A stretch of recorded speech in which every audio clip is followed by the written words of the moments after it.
Hello family அனைவருக்கும் வணக்கம். நான் தான் உங்க விக்னேஷ். நீங்க பார்த்துட்டு இருக்கிறது உங்க சேனல் விக்னேஷ். இந்த வீடியோ எஸ்எஸ்சி ஜிடி ப்ரிப்பேர் பண்றவங்களுக்கு ரொம்பவே முக்கியமான விஷயம். ஆமா, கம்ப்ளீட் இங்கிலீஷ் செட் கொண்டு வந்திருக்கேன். சரியா? அதாவது 10th January 2023 நடந்த ஜிடி எக்ஸாமோட கம்ப்ளீட் செட்டை தான் நம்ம இங்க பார்க்க போறோம்.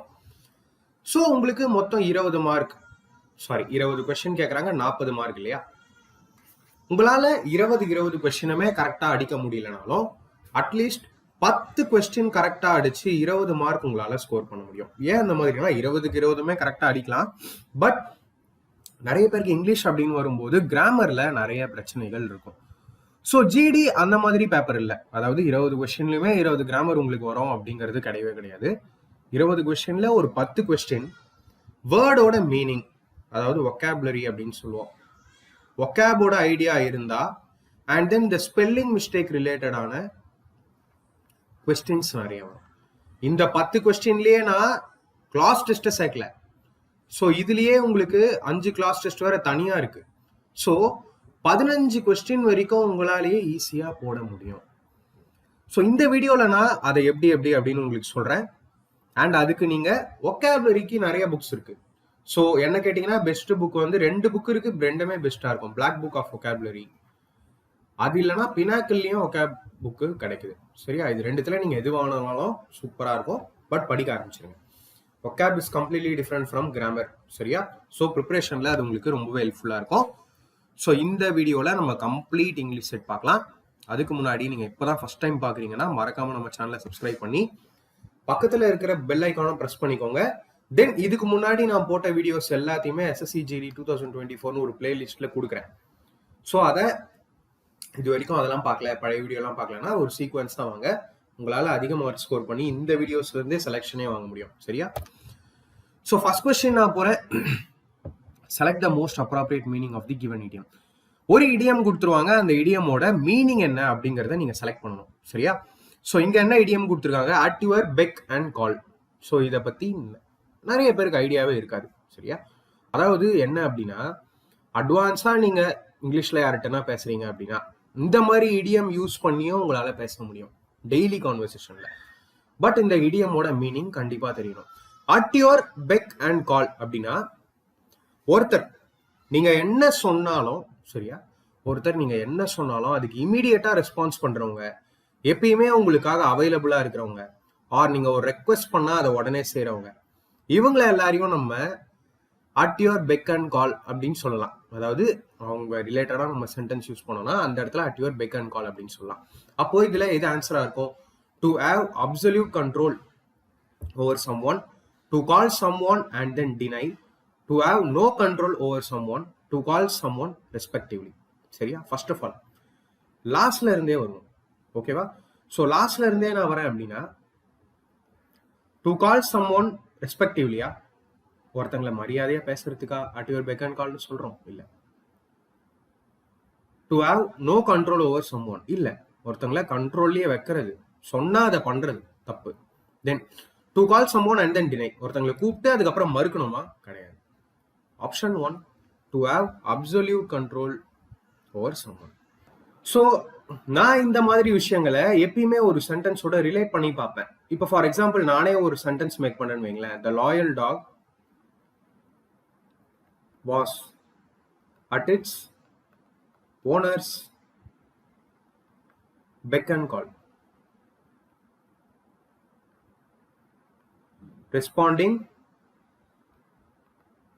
to his commands அப்படின்னு நான் சொல்றேன்னு வைங்களேன். ஸோ இது ஒரு டிஃப்ரெண்டா இருக்கும். நம்ம ரெகுலர் லைஃப்ல இந்த மாதிரி சென்டென்ஸ் யூஸ் பண்ணிருக்கவே மாட்டோம். பட் அந்த பெக் அண்ட் கால் நான் சேர்த்திருக்கேன். இங்க என்ன இந்த மீனிங் என்ன வருதுன்னு பாருங்களேன். The loyal dog was at its owner's beck and call, responding to his commands. So இந்த ஒரு உண்மையான நாணயமான ஒரு நாய் என்ன பண்ணுதுன்னா அவங்க ஓனர் என்ன சொன்னாலும் அதை உடனே ரெஸ்பாண்ட் பண்ணி கேட்குது. ஸோ இந்த இடத்துல நான் பெக் அண்ட் கால் யூஸ் பண்ணியிருக்கேன். இந்த மாதிரி ஒரு சென்டென்ஸோட ரிலேட் பண்ணி நீங்க பாத்தீங்கன்னா ஒக்காப் எல்லாமே ஈஸியா இருக்கும். இடியம் ஆகட்டும், சினோனிம்ஸ், ஆன்டோனிம்ஸ் எல்லாமே. ரைட்டா? ஸோ நான் நெக்ஸ்ட் கொஸ்டின் போறேன். Sivakasi is famous for its dash box industry and I am unable to find a dash for my purple dress. So இது என்ன அப்படின்னா fill in the blanks அப்படின்னு சொல்லுவோம். ஒரு பிளாங்கா ஒரு டேஷ் கொடுத்துட்டு அதுல என்ன வேர்டு வரும் அப்படின்னு கேட்பாங்க. இதுல என்ன ஹைலைட் அப்படின்னு பாத்தீங்கன்னா 2 டேஷ் இருக்கு. 2 டேஷ்லயும் ஒரே வேர்டு தான் வரணும். இங்க டேஷ் பாக்ஸ் இண்டஸ்ட்ரி அப்படின்னு கொடுத்துருக்காங்க. இங்க dash for my purple dress அப்படின்னு கொடுத்துருக்காங்க. இதெல்லாம் யாரா இருந்தாலும் கரெக்டா ஆன்சர் பண்ணுவீங்க. எங்கேயாவது ஸ்வெட் பாக்ஸ் இண்டஸ்ட்ரின்னு வருமா? இல்ல, ஸ்வெட்னா வேர்வை இல்லையா? சாட்டர் பாக்ஸ் இண்டஸ்ட்ரி இல்ல சாட்டர் ஃபார் மை பர்பிள் ட்ரெஸ்ஸா? சாட்டருக்கும் அதுக்கும் சம்மந்தம் இல்லை. சரி, இந்த இடத்துல பிரெட் பாக்ஸ் இண்டஸ்ட்ரி வந்தாலும் சரி, பிரெட்டுக்கும் பர்பிள் ட்ரெஸ்க்கும் என்ன சம்மந்தம் இருக்கு? இதுவும் இல்லை. ஸோ என்னோட correct answer match. Sivakasi is famous for it's match box industry and I am unable to find a match for my purple dress. So இங்க மேட்சுக்கு 2 மீனிங் இருக்கு. ஒன்னு தீப்பெட்டி அதை பத்தி சொல்லியிருக்காங்க, இன்னொன்னு ட்ரெஸ்ஸுக்கு ஏற்ற மாதிரி மேட்சிங்கா ஏதோ ஒரு திங் அதை சொல்லியிருக்காங்க. ரைட்டா? ஸோ நான் நெக்ஸ்ட் கொஸ்டின் போறேன். Select the most appropriate meaning of the given idiom. இது இன்னொரு இடியம், ஏ நைட் அவுல். ஸோ இது நிறைய பேருக்கு தெரிஞ்சிருக்கும். அவுல்னாலே என்ன? ஆந்தை இல்லையா? ஆந்தை என்ன பண்ணும்? நைட் எல்லாம் கண்ணு முழிக்கும். ஸோ நைட் எல்லாம் கண்ணு முழிக்கிறவங்கள தான் நம்ம ஏன் நைட் அவுல் அப்படின்னு சொல்லுவோம். ஸோ நைட் அவுலுக்கு என்ன meaning? someone who works very hard இல்லை, someone who never works இல்லை, someone who has good eyesight கிடையாது, someone who prefers to be awake late at night. ஏன்னா ஆன்சர் இது மார்க் பண்றதுக்கான வாய்ப்பு ரொம்ப அதிகம். someone has a good eyesight, ஏன்னா ஆந்தைக்கு வந்து நல்லா கண்ணு தெரியும் அப்படின்னு சொல்லுவாங்க. அது கிடையாது. இதோட மீனிங் என்னன்னா, இப்போ ஒரு மனுஷன் நைட் எல்லாம் முழிச்சுக்கிட்டே இருக்கான், சரியா? நைட் எல்லாம் தூங்காமலே இருக்கான். ஒன்னும் வேலையை பார்த்துட்டோ இல்ல சம்பந்தப்பட்ட செயல்களை செஞ்சுட்டோ இருக்கான் அப்படின்னா அவனை நம்ம நைட் ஆல் அப்படின்னு சொல்லுவோம். சரியா? எப்படி வேணாலும் சொல்லலாம். Vignesh has always been a night owl. சரியா? நைட் அவுல் அப்படின்னு சொல்லிட்டு வேற என்னன்னு சொல்லலாம்? He finds himself comfortable doing his activities. சும்மா நானாவே சொல்றேன், எந்த புக்லயும் இது இருக்காது. ஓகேவா? ஸோ இங்க நான் இந்த நைட் அவுல உங்களுக்கு யூஸ் பண்ணி காட்டுறேன். ஏன் நைட் அவுல் அப்படிங்கறதுல நான் என்ன சொல்றேன்னா, விக்னேஷ் எப்பயுமே ஒரு நைட் அவுலா இருக்கான். he finds himself comfortable doing his activities. So அவனோட ஆக்டிவிட்டிஸை அவன் நைட்டு கண்ணு முழிச்சு பண்ணும்போது அவனுக்கு அது கம்ஃபர்டபுளா இருக்கு அப்படிங்கறத தான் இங்க சொல்லியிருக்கேன். சரியா? ஆப்ஷன் 4. ஸோ நான் நெக்ஸ்ட் கொஸ்டின் போறேன். Select the most appropriate option to fill in the blanks. Truthfully speaking, the victories of peace and harmony have a more dash impact on human civilization than the so called victories of war. சரியா? So நான் அதை தான் சொல்லுவேன். இது வரைக்கும் 4 question பார்த்துட்டு இருக்கோம். இதுல எதுலையாவது நான் கிராமரை பத்தி எதையாவது பேசணும்னா, ஸோ ஜிடி ப்ரிப்பேர் பண்றீங்கன்னா கிராமர் மட்டும் எல்லாமே இல்லை, வேர்டோட மீனிங், வேர்ட்ஸோட மீனிங் ரொம்ப முக்கியம். சரியா? ஸோ இங்க என்ன இதோட இந்த சென்டென்ஸோட அர்த்தம் என்ன? ஸோ சென்டென்ஸை படிச்சு புரிஞ்சுக்கலாம். Truthfully speaking, the victories of peace and harmony have a more dash impact on human civilization than the so-called victories of war. அதாவது இவங்க என்ன சொல்லியிருக்காங்கன்னா, ஒரு போர்ல சண்டை போட்டு ஜெயிக்கிறத விட, ஒரு போர்ல சண்டை போட்டு ஜெயிக்கிறத விட நல்ல வழியில, சரியா, நல்ல வழியில நிம்மதியா பிரச்சனைய சால்வ் பண்றது மனித நாகரிகத்துல ஒரு பெரிய இம்பாக்டை ஏற்படுத்தும் அப்படிங்கிறது தான் மீனிங். இதுல இந்த டேஷ் இம்பாக்டுக்கு தேவையான ஆப்ஷனை நீங்க சூஸ் பண்ணணும் இல்லையா? சுப்பீரியர் இம்பாக்ட் வருமா, டிரான்சியன்ட் இம்பாக்ட் வருமா, லாஸ்டிங் இம்பாக்ட் வருமா, கிரேட்டர் இம்பாக்ட் வருமா? சுப்பீரியர் அப்படின்னா, சுப்பீரியருங்கிறது ஒரு ஹை குவாலிட்டி, ஹையர் குவாலிட்டி அப்படின்னு சொல்லலாம். சுப்பீரியர் குவாலிட்டி அப்படின்னு சொல்லணும் இல்லையா? தரமான அப்படின்னு. டிரான்சியன்ட் அப்படின்னா ஷார்ட் பீரியட் ஆஃப் டைமுக்கு இருக்கிற ஒரு விஷயத்தை தான் நம்ம டிரான்சியன்ட்னு சொல்லுவோம். சரியா? கொஞ்ச காலத்துக்கு இருக்கக்கூடியதை தான் நம்ம டிரான்சியன்ட் அப்படிங்கிற ஒரு மீனிங் இருக்கும். லாஸ்டிங் அப்படின்னா லாங் டேர்முக்கு இருக்கிற பெனிஃபிட். ஸோ இப்போ this medicine last for ever அப்படின்னா, இப்போ இந்த மருந்து வந்து ரொம்ப நாளைக்கு அப்படியே இருக்கும் அப்படிங்கிறது தான் லாஸ்டிங்க்கு மீனிங். கிரேட்டர் அப்படிங்கிறது வந்து ஒரு அமௌண்ட்டை குறிக்குது இல்லையா? அதிக அளவிலான அப்படின்னு சொல்லலாம். இங்க மனித நாகரிகத்தை பத்தி சொல்றாங்க. மனித நாகரிகம்ங்கிறது காலகாலமா வரக்கூடிய ஒண்ணு. கரெக்டா? அப்போ ஒரு போர்ல அடிச்சு சண்டை போட்டு ஜெயிக்கிறத விடவும் அமைதி வழியில நல்ல வழியில ஜெயிக்கிறது மனித நாகரிகத்துக்கு காலகாலத்துக்கும் ஒரு இம்பாக்ட் ஏற்படுத்தும் அப்படிங்கிறது இங்க லாஸ்டிங் தானே கரெக்டா இருக்கும் இல்லையா? மீதி எதுவுமே கரெக்டா செட் ஆகும். So lasting option 3. ஸோ இதுல இருந்து என்ன சொல்ல வரேன், வேர்டோட மீனிங் மட்டும்தான் உங்களுக்கு ரொம்ப ரொம்ப முக்கியம். சரியா? கேட்டிருக்காங்க, கிராமர்ல இருந்து கேட்கப்பட்ட கொஸ்டின்ஸ் வந்து ரொம்ப பேசிக்கா கேட்டிருக்காங்க. இந்த பாருங்க, 5th கொஸ்டினும் வந்துட்டேன். 5th கொஸ்டின் வரைக்கும் இன்னும் இப்படிதான் கேட்டுட்டு இருக்காங்க. Select the most appropriate synonym of the given word. So SSC prepare பண்றவங்களுக்கு நல்லா தெரியும்னு நினைக்கிறேன். 2 விஷயங்கள் இருக்குது. சினோனிம்னா அந்த வேர்டோட மீனிங்கை நீங்க செலக்ட் பண்ணணும். சரியா? ஆன்டனிம் அப்படிங்கிறது அந்த வேர்டோட ஆப்போசிட்டை நீங்க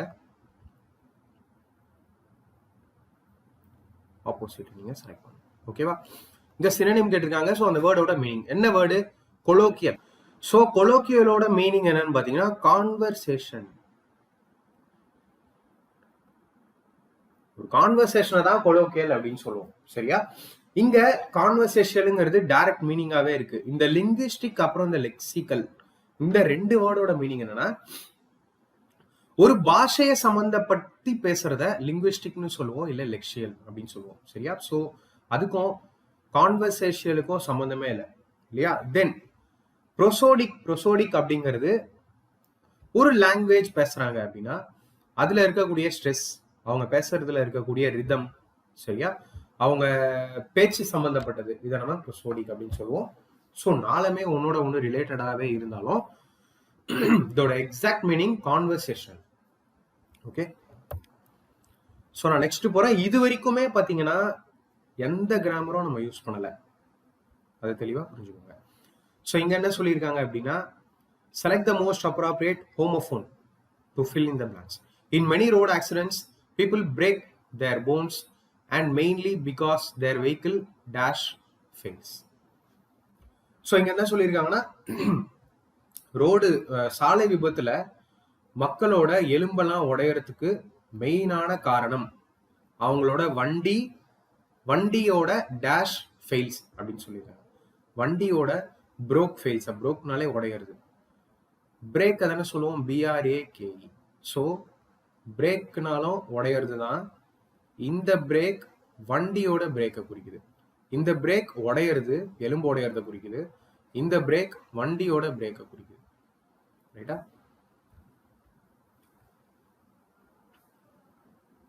ஸோ இந்த ப்ரோக் உடையிறது, சரியா? இந்த ப்ரோ நம்மளோட ஐப்ரோ இருக்குல்ல, அதாவது கொஞ்சம் முடி ஒரு நீட்டமா முடி வளருது அப்படின்னா அதை நம்ம ப்ரோன்னு சொல்லுவோம். ஸோ ஐப்ரோ, அந்த ஐப்ரோ தான் இது. அண்ட் தென் இங்க என்ன சொல்லியிருக்காங்க, ப்ளீக் அப்படிங்கிறது ஒரு எப்படி சொல்றதுன்னா, எந்த வளர்ச்சியும் இல்லாத லேண்ட் இருக்குல்ல, ஸோ எதுக்குமே உதவாத, எந்த ஒரு பயிரிட முடியாத, வெஜிடேஷன் இல்லாத பகுதி அப்படின்னு சொல்லலாம். இதை நம்ம ப்ளீக்னு சொல்லுவோம். ஸோ இங்க இதோட மீனிங் பிரேக் ஃபெயில்ஸ். ஓகேவா? நெக்ஸ்ட் கொஸ்டின் நான் போறேன். நம்ம பார்த்துட்டு வந்ததுலேயே ஃபர்ஸ்ட் கிராமர் கொஸ்டின், அதுவும் ரொம்ப ஈஸி. பெருசா எரர் இருக்கிற மாதிரி உங்களுக்கு வந்து எதுவுமே கொடுக்கல. ரைட்டா? இங்க என்ன சொல்லியிருக்காங்கன்னா, select the option that expresses the given sentence in future tense form. So இங்க வேற ஏதோ ஒரு டென்ஸ்ல உங்களுக்கு கேள்வியை கொடுத்துருக்காங்கன்னு அர்த்தம். அதை நீங்க ஃபியூச்சர் டென்ஸா மாத்தணும். சரியா? ஸோ இங்க என்ன டென்ஸ்ல கொடுத்துருக்காங்கன்னு பாருங்க. There are multiple facilities available for reaching the island. So இங்க கொடுத்திருக்கிறது, so இங்க there are multiple facilities available for reaching the island கொடுத்திருக்காங்க. அதாவது என்ன கொடுத்திருக்காங்கன்னா, அந்த ஐலாண்ட, அந்த தீவை சென்றடைய நிறைய ஃபெசிலிட்டி இருக்கு. சரியா? நிறைய ஃபெசிலிட்டி, அதை போறதுக்கு வந்து நிறைய வழி இருக்கு அப்படிங்கறது சொல்லியிருக்காங்க. ஸோ இது என்னோட ப்ரெசன்ட் டென்ஸ். இந்த ப்ரெசன்ட் டென்ஸை ஃபியூச்சரா மாற்ற சொல்லியிருக்காங்க. சரியா? ஸோ இந்த ஈஸ், இந்த ஆர், இதெல்லாம் வச்சு என்னால் ப்ரெசன்ட் டென்ஸ் மேக் பண்ண முடியும். ஓகேவா? ஸோ ஃபியூச்சர் டென்ஸாக நீங்கள் மாற்றணும் அப்படின்னா, எப்பயுமே ஃபியூச்சர் டென்ஸாக நீங்கள் மாற்றணும்னா உங்களுக்கு ஒரு ஹெல்பிங் வேர்ப் தேவைப்படும். இதை தான் இங்கிலீஷில் வந்து பார்த்தீங்கன்னா மாடர்னாக ஆக்சிலரி வேர்ப் அப்படின்னு சொல்லுவாங்க. சரியா? எப்பயுமே. ஸோ ஃபியூச்சர் டென்ஸ்க்கு நீங்க ஒரு சென்டென்ஸை மாற்றணும்னா உங்களுக்கு தேவைப்படுற helping verb or auxiliary verb நீங்க வில் இல்ல ஷால் யூஸ் பண்ணுவீங்க எப்பயுமே. ஓகேவா? ஸோ இங்க வில் ஷால் எங்க யூஸ் பண்ணியிருக்காங்க? இங்க ஆட் யூஸ் பண்ணியிருக்காங்க, இங்க வேர் யூஸ் பண்ணியிருக்காங்க, இங்க ஹேவ் பீன் யூஸ் பண்ணியிருக்காங்க. இங்க ஆட் பீன், இங்க வேர், இங்க ஹேவ் பீன். ஸோ வில் இருக்கிறது இந்த ஒன்று தான். There will be multiple facilities available for reaching the island. So இப்போ சென்டென்ஸ் எப்படி மாறுதுன்னா, அந்த தீவை சென்றடைய நிறைய வழிகள் இருக்கலாம். தேர் வில் பி இருக்கும் அப்படிங்கிறோம். ஃபியூச்சர் ரைட்டா? சரி, இங்க செகண்ட் சென்டென்ஸ்ல இவங்க கொடுத்திருக்கிறது present perfect tense. Present perfect. இங்க இந்த தேர்ட் இருக்கு இல்லையா, தேர்ட்ல இவங்க தேவேர் அப்படின்னு பாஸ்ட் பெர்ஃபெக்ட்ல கொடுத்திருக்காங்க. Last one there have been multiple facilities அப்படின்னு இங்க பாஸ்ட் சிம்பிள் டென்ஸ்ல கொடுத்திருக்காங்க. ஸோ டென்சஸ் ஒரு வீடியோலலாம் தரவே முடியாது. இது ரொம்ப பயங்கரமான ஒரு கிராமர். டென்ஸ் உங்களுக்கு அந்த டாபிக்ல இருந்தே தெரியும், டென்ஷன் அதிகமாக ஏற்படுத்துறது அந்த டாபிக் தான். ஸோ இதை வந்து ரொம்ப பேசிக்ல இருந்து படிச்சா மட்டும் தான் கிளியர் கட்டா புரியும். ஸோ நான் நெக்ஸ்ட் கொஸ்டின் போறேன். Select the most appropriate antonym of the given word. So antonym அப்படின்னா இதோட ஆப்போசிட்டை நீங்க கண்டுபிடிக்கணும். என்ன வேர்டு கொடுத்துருக்காங்கன்னா டிமிட். டிமிட் அப்படிங்கிறவங்கள தைரியம் இல்லாத, ரொம்ப பயப்படுவாங்க, எல்லாத்துக்கும் சீக்கிரமா பயந்துருவாங்க, தைரியம் இல்லாதவங்க, இவங்கள டிமிட் அப்படின்னு சொல்லுவோம். Is a timid person. Is a timid person அப்படின்னு ஒரு எக்ஸாம்பிளுக்கு நான் சொல்றேன்னா, அவன் ஒரு பயந்தாங்குழி அப்படின்னு சொல்லுவோம் இல்லையா, அந்த மாதிரி சொல்லலாம். ஸோ இதுக்கு ஆன்டனிம் கண்டுபிடிக்க சொல்றாங்க. சினோனிம் இல்ல, ஆன்டனிம். ஃபியர்ஃபுல் பயப்படுறவங்க இல்ல, இது மீனிங் வந்துடும். சரியா? ஷை வெக்கப்படுறவங்க, இதுவும் மீனிங் வந்துடும். டிஃபிடென்ட். டிஃபிடென்ட் அப்படிங்கிறது செல்ஃப் கான்ஃபிடன்ஸ் இல்லாத ஒரு கோழத்தனமா எல்லாத்துக்கும் பயப்படுறவங்க டிஃபிடென்ட் சொல்லுவாங்க. இங்க இதுக்கு ஆப்போசிட் வந்து போல்டு. ஆப்ஷன் 3ல. ஓகே, ஸோ நான் நெக்ஸ்ட் கொஸ்டின் போறேன். Select the most appropriate option that can substitute the underlined segment in the given sentence. ஓகேவா? ஸோ இதுக்கு வந்து அண்டர்லைன் வந்து இங்க வரும். I regarded my brother on passing his graduation exam. ஓகேவா? So I regarded my brother on passing his graduation examனா என்ன? நான் என்னோட பிரதர் வந்து எக்ஸாம்ல பாஸ் பண்ணதுக்கு அவரை ரிகார்டட்னா என்ன, அவரை நான் பாராட்டினேன் அப்படிங்கிறது அர்த்தம். இங்க பாராட்டின அப்படிங்கிறது டைரக்டா உங்களுக்கு பார்த்தாலே தெரியுது. ஐ கங்க்ராச்சுலேட்டட் ஹிம் அப்படின்னு தாராளமா நம்ம சொல்லலாம் இல்லையா? ஸோ இங்க என்னோட ஆன்சர் கங்க்ராச்சுலேட்டட். கங்க்ராச்சுலேட்டரை தவிர மீதி 3 ஆப்ஷனுமே அதுக்கு டைரக்டா ஆப்போசிட்டான ஒரு வேர்ட். நெக்ஸ்ட் கொஸ்டின் நான் போறேன். Select the most appropriate option to substitute the underlined segment in the given sentence. Purchasing furniture at low cost could not involve abandoning design or quality. So இந்த மாதிரி நீங்க சப்ஸ்டியூட் பண்ணும்போது, ஓகேவா, இந்த மாதிரி ஒரு சென்டென்ஸ்ல ஒரு 4-5 வேர்டை சப்ஸ்டியூட் பண்ணும்போது ரொம்ப கேர்ஃபுல்லா இருக்கணும். ரொம்ப கேர்ஃபுல்லா இருக்கணும்னு நான் சொல்றதுக்கு ரீசன், அதுல என்ன டென்ஸ் இருக்கோ நீங்களும் அதே டென்ஸ் தான் யூஸ் பண்ணணும். சரியா? ஸோ ரொம்ப கேர்ஃபுல்லா இருக்கணும். Purchasing furniture at low cost could not involve abandoning design or quality. அதாவது விலை கம்மியா ஒரு ஃபர்னிச்சர் வாங்குறதுனால அதோட டிசைன்லயும் குவாலிட்டிலையும், அதாவது டிசைனையும் குவாலிட்டியும் விட்டுறக்கூடாது. நீங்க பாட்டுக்கு விலை கம்மியா வாங்கணும் அப்படின்னு சொல்லி டிசைனையோ குவாலிட்டியோ விடாம அதையும் பார்த்து வாங்கணுங்கிறது தான் இங்க மீன் பண்றாங்க. சரியா? So should not entail sacrificing. ரைட்டா? Option 2 did not provoke compromising. Option 3 cannot force forgetting. Option 4 have not done regretting. சரியா? இங்க நான் லாஸ்ட்ல இருந்து வரேன். சரியா? have not done regretting. have not done regretting அப்படிங்கிறது சரியான வேர்டா இருக்குமா? have not done regretting first grammatically incorrect. சரியா? have not done regretting அப்படிங்கிறது regretting அப்படிங்கிறது விட்டுடுறது. ஸோ இங்க have not done regretting அப்படிங்கிறது வரவே வராது. ஏன்னா அது எமோஷனலா நம்ம சொல்ற விஷயம். இதை ரெக்ரெட் பண்ணாதீங்க, ஓகேவா, இந்த விஷயத்த நீங்க ரெக்ரெட் பண்ண வேணாம் அப்படின்னு. ஸோ அந்த ரெக்ரெட்டிங் அப்படிங்கிறது இங்க வரவே வராது. அண்ட் இது grammatically incorrect. And then cannot force forgetting. cannot force forgetting. force forgettingனா cannot force forgetting. அதை நீங்க மறந்துடவே கூடாது அப்படிங்கிறாங்க. இங்க அந்த மாதிரி மீனிங் தேவையில்லை. Purchasing furniture at a low cost cannot force forgetting design or quality அப்படிங்கிறது சான்ஸே இல்லை. சரியா? Then did not provoke compromising. So purchasing furniture at low cost did not provoke compromising design or quality. இங்க இந்த provoke அப்படிங்கிற word இங்க தேவையே இல்லாத ஒண்ணு. provoke அப்படிங்கிறது ஏன்னா இப்போ நீங்களே நிறைய கம் அக்ராஸ் பண்ணி வருவீங்க. provoke பண்றாங்க அப்படின்னா ஆக்சுவலி சொல்லணும்னா தமிழ்ல எக்ஸாக்டா சொல்லணும்னா உங்களை தூண்டி விட்டு ஒரு செயலை செய்ய வைக்கிறதுக்கு பேரு provoke. ஓகேவா? சப்போஸ் உங்களை பத்தியே பெருமையா பேசி ஆஹா நீ தான்ப்பா அதை பண்ணணும், உன்னால மட்டும்தான் அது முடியும் அப்படின்னு சொல்லி உங்களை நல்லா உசுப்பேத்தி அதை பண்ண வைப்பாங்க. ஓகே, ஸோ ப்ரோவோக்கும் இதுக்கும் சம்மந்தம் இல்லை.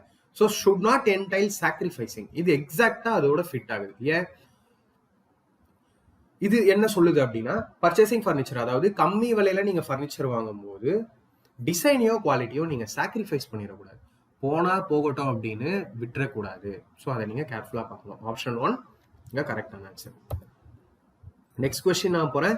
Identify the correctly spelt sentence. இந்த மாதிரி விஷயங்கள் நீங்களே கரெக்டா ஆன்சர் பண்ணிடுவீங்க. இங்க பாருங்க, தி இங்க கரெக்டா இருக்கு, ஈவென்ட்ஸ் கரெக்டா இருக்கு, அரேஞ்சு கரெக்டா இருக்கு, ஆர் கரெக்டா இருக்கு, organised okay, in okay, order okay, of, time, or, known as இதெல்லாம் கரெக்டா இருக்கு. ஆர்டரும் கரெக்டா இருக்கு. இங்க குரோனோலாஜிக்கல் தான் மிஸ்டேக்கு. குரோனோலாஜிக்கல் நீங்க எப்படி ஸ்பெல் பண்ணுவீங்க? குரோனோலாஜிக்கல். ஸோ அது எங்க இருக்கு? ஆப்ஷன் 4. இது மூணுமே கிடையாது. சரியா? ஸோ நான் நெக்ஸ்ட் கொஸ்டின் போறேன். செலக்ட் த இன்கரெக்ட்லி ஸ்பெல்ட் வேர்ட். ஸோ பார்த்தாலே தெரியுதா இன்கரெக்ட்லி ஸ்பெல்ட் வேர்ட். இதுல எந்த ஸ்பெல்லிங் கரெக்டா இல்லை? பர்மனன்ட் தப்பா இருக்கு. அதை தான் கேட்டுங்க, தப்பா இருக்கிற வேர்டு என்ன அப்படின்னு. ஸோ ஆப்ஷன் ஸ்டேக் ஹோல்டர் கிடையாது, லாங்கிடியூட் கிடையாது, மால் அட்ஜஸ்டட் கிடையாது. இதெல்லாம் கரெக்டான ஸ்பெல்லிங். நெக்ஸ்ட் கொஸ்டின் நான் போறேன். Select the most appropriate antonym of the given word. அதாவது ரான்சிட். இந்த ரான்சிட்டை வந்து நீங்க நிறைய பேர் சயின்ஸ்ல பார்த்துருப்பீங்க அப்படின்னு நான் நம்புறேன். ஆக்சிடேஷன், ரான்சிட் அப்படின்னு நீங்க சப்போஸ் என்கிட்டயே கெமிஸ்ட்ரி படிச்சிருந்தீங்கன்னா நீங்க கம்மா கிராஸ் பண்ணி வந்த ஒரு வேர்டா இது இருக்கும். சரியா? ரான்சிட் அப்படிங்கிறது ஒரு அழுகி போன, அதாவது ஃபேட் அழுகி போச்சுன்னா அதை ரான்சிட்னு சொல்லுவோம். அதுல இருந்து ஒரு மாதிரி புளிப்புத்தன்மை ஏற்படும். ஸோ அதை யாராவது டேஸ்ட் பண்ணியிருந்தீங்கன்னா அதை நீங்க எக்ஸாக்டா புரிஞ்சிருப்பீங்க. ஸோ ரான்சிடுங்கிறது ஒரு பேட் ஸ்மெல், அழுகி போன, புளித்த தன்மை, அந்த மாதிரி எல்லாம் சொல்லலாம். அது மாதிரி இங்க எங்க இருக்கு? ராட்டன் அப்படிங்கறத நம்ம அழுகி போன அப்படின்னு சொல்லுவோம். ஃப்ரெஷ் இதுக்கு ஆப்போசிட். அர்ஜென்ட்டுக்கும் இதுக்கும் சம்மந்தமே இல்லை, ரஃப்புக்கும் இதுக்கும் சம்மந்தமே இல்லை. சரியா? ஸோ சாரிங்க, இங்க கேட்கப்பட்டது ஆன்டனிம்ல. ஸோ இதெல்லாம் நம்ம சொல்ல முடியாது. ஃப்ரெஷ்ங்கிறது இதுக்கு ஆப்போசிட். பார்த்தாலே தெரியும். கெட்டு போன அப்படிங்கிறதுக்கு மீனிங் என்ன? ஃப்ரெஷ். ஓகேவா? ஸோ நான் நெக்ஸ்ட் கொஸ்டின் போறேன். Select the most appropriate antonym of the given word.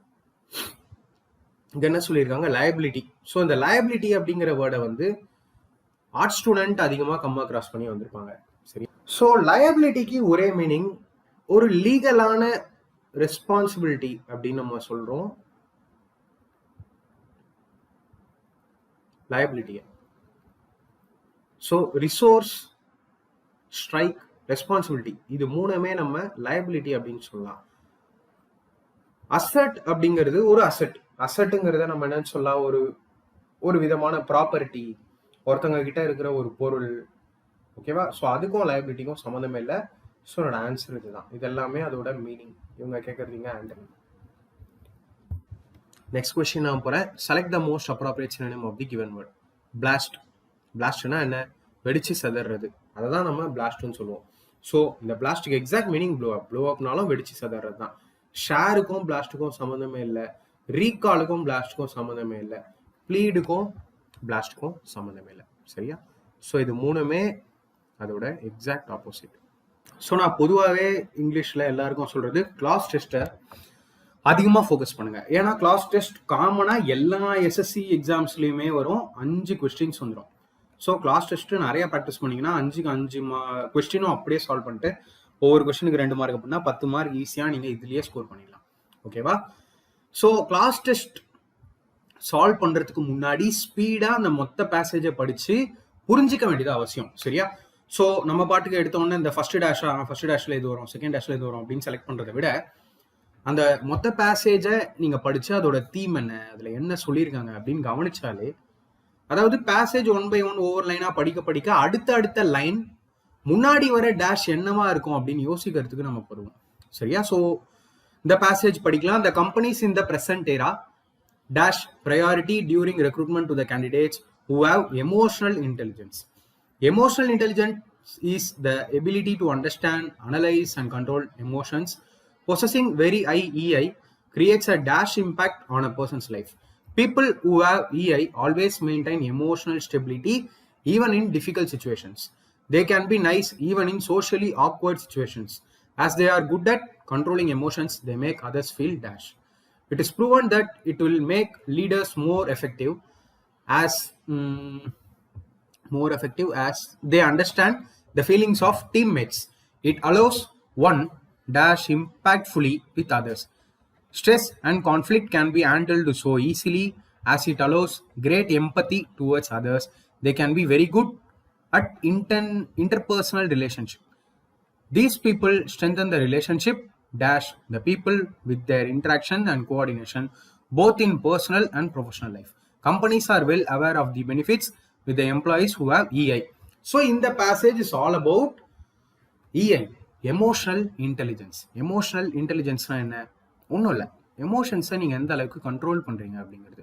So emotions அப்படிங்கிறது உங்களுக்கு அதிகமான கோபம் வரும் போதும் சரி, இல்லை நீங்கள் அதிகமாக சந்தோஷமாக இருக்கும் போதும் சரி, இல்லை நீங்கள் அதிகமாக சோகமாக இருக்கும் போதும் சரி, இது எல்லாத்தையுமே நம்ம எமோஷன்னு சொல்லுவோம்.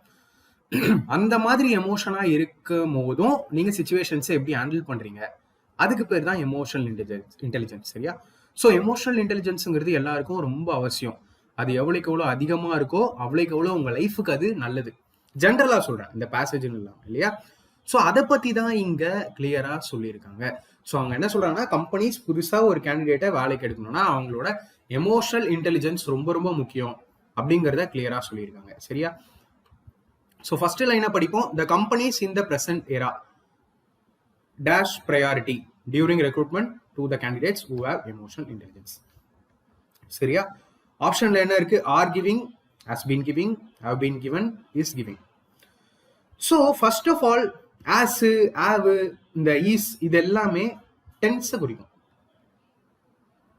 அதாவது இந்த ஹெல்பிங் வேர்ப்னு சொல்லுவாங்க. இதெல்லாம் இஸ், ஹாவ், ஆஸ், ஆர் இதெல்லாம் ஹெல்பிங் வேர்ப். இது என்ன டைம்ல இந்த சென்டென்ஸ் அமையுது அப்படிங்கிறத காட்டும். இப்போ இங்க என்ன சொல்லியிருக்காங்க ஃபர்ஸ்ட் லைன்ல? The companies in the present era. So இங்க அவங்க யூஸ் பண்ணியிருக்கிறது பிரசன்ட் டென்ஸ். Present tense. அதே மாதிரி நீங்க என்ன பண்ணணும் அப்படின்னா, அந்த லைன் ஒரு லைனை ஃபுல்லா படிங்க. கம்பெனிஸ் அப்படின்னு கொடுத்துருக்காங்க. The companies, கம்பெனிஸுங்கிறது plural. கம்பெனின்னு வருது சிங்குலர், கம்பெனிஸ் வந்து plural.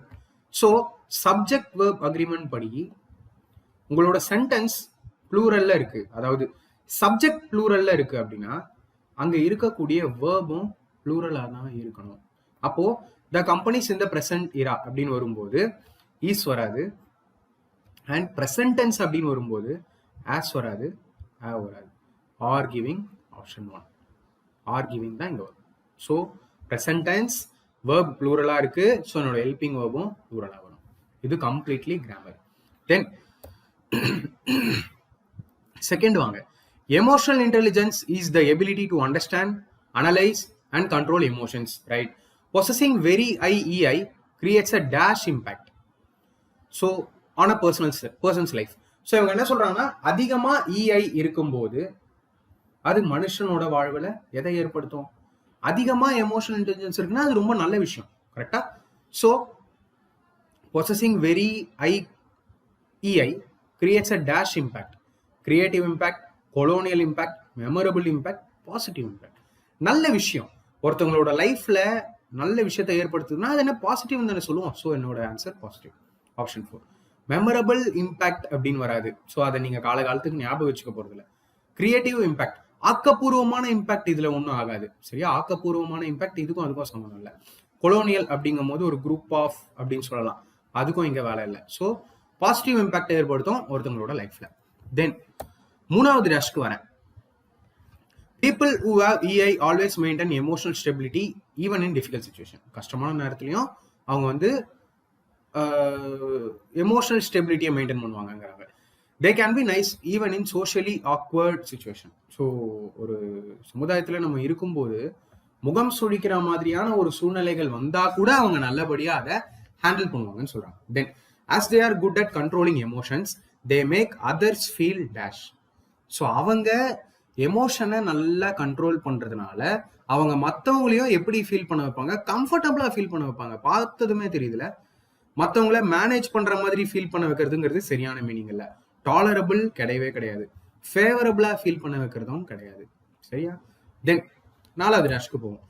It is proven that it will make leaders more effective as they understand the feelings of teammates. So அந்த மாதிரி இருக்கிறவங்க ஒரு நல்ல லீடராக அமைவாங்க. டீம்மேட்டா இருந்தாலும் அவங்க டீம் அவங்க நல்லா பார்த்துப்பாங்க அப்படின்னு சொல்லியிருக்காங்க. Then it allows one dash impact fully with others. It allows one. So இந்த இடத்துல நீங்களே ஒவ்வொரு வேர்டா எடுத்து போட்டு பாருங்க. அதாவது கிராமர்ல அந்த அளவுக்கு ஸ்ட்ராங்கா இல்லாதவங்களுக்கு சில இடம் ப்ராப்ளமேட்டிக்கா இருக்கும். அதுல இதுவும் ஒண்ணு. இங்க பாருங்க, இட் அலோஸ் ஒன் கம்யூனிகேட் வராது. It allows one communicating impactfully வராது. சரியா? It allows to be communicated இம்பேக்ட்ஃபுல்லின்னு வராது. ஸோ என்னோட answer to communicate. To communicate அப்படிங்கிறத விட இந்த பிளாங்க் ஸ்பேஸ்ல அதை ஏன் நம்ம யூஸ் பண்றோம் அப்படின்னா, டு கம்யூனிகேட்டுங்கிறது first form of verb. And அது டு கம்யூனிகேட்னு நம்ம சொல்லும் போது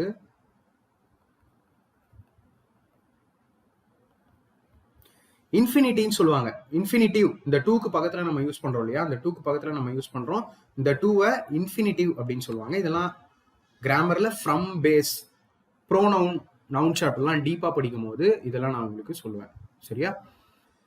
ஸோ 4th டேஷா நம்ம பார்த்துட்டோம். Last and final. As it allows great empathy towards others, they can be very good at interpersonal relationship. These people strengthen the relationship dash the people with their interaction and coordination. These people strengthen the relationship dash the people. So இவங்க என்ன சொல்லியிருக்காங்கன்னா, இவங்க சுத்தி முத்தி இருக்கிற மக்களோட ஒரு நல்ல ரிலேஷன்ஷிப்பா இருப்பாங்க. காரணம் எமோஷனல் இன்டெலிஜென்ஸ். சரியா? ஸோ ஒரு குரூப் ஆஃப் பீப்புளை கம்பேர் பண்ணி உங்களோட பேசுறீங்க. ஓகேவா? அப்போ இன் ரெஃபரன்ஸ் வித் த பீப்புள் வருமா? ரெஃபர் பண்றீங்களா? இல்ல. பிட்வீன் பீப்புள்னா ஒருத்தருக்கு ஒருத்தர்ன்ற மாதிரி தான் வரும். பிட்வீன் பீப்புள்னா ஒருத்தருக்கு ஒருத்தர், அவங்களுக்குள்ள அப்படின்ற மீனிங் வந்துடும். ஸோ இது மீனிங்கே மாத்திரும். Along with the people, these people strengthen relationship along with the பீப்புள்னு வராது. ஸோ ஏன்னா நீங்க தீஸ் பீப்புள்னு தான் சொல்றீங்க, அவங்கள பத்தி தான் சொல்றீங்க. ஸோ அலாங் வித் த பீப்புள்னு வராது. These people strengthen the relationship among the people, அவங்களுக்குள்ள, அமாங் அவங்க எல்லாருக்குள்ள, அமாங் த பீப்புள்.